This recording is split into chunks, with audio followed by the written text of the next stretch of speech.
In Atlanta, the police shooting death of a 92-year-old woman in her home is now a federal case. The FBI now looking into the raid and what led police to make it. CNN's Rusty Dornan has more.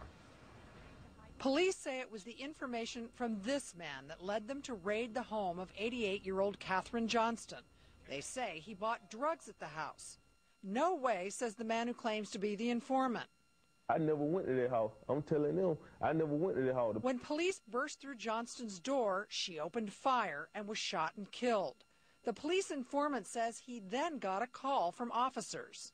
They called me immediately after the shooting and asked me, to tell me, this is what you need to do. You need to cover our ass. Atlanta Police Chief Richard Pennington says the informant has told internal police investigators the same story. After we brought that informant in and interviewed that informant, he told us that he had no knowledge of going into that house and purchasing drugs.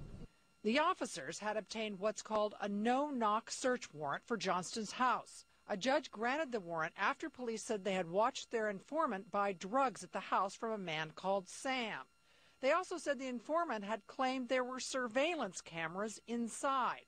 Police refused to comment on whether those cameras were found. 7 narcotics officers and a sergeant have been placed on paid leave. This is now an FBI investigation, and anyone who lies or obstructs justice will be committing a serious felony. Neighbors say Johnston was a shut-in. Nina Robinson spoke to the 88-year-old 4 or 5 times a day. So she never let anybody into the house that she didn't know? No. Even if I went there and rang the doorbell and I didn't tell her I was coming, she'd open the door for me. Johnston family spokesperson Reverend Markel Hutchins welcomes federal investigators.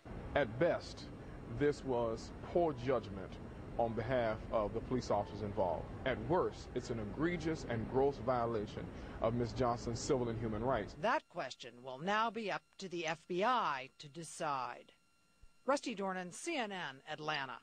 Atlanta's police chief says the informant will remain in a secure place until he can be questioned by the feds. So it is.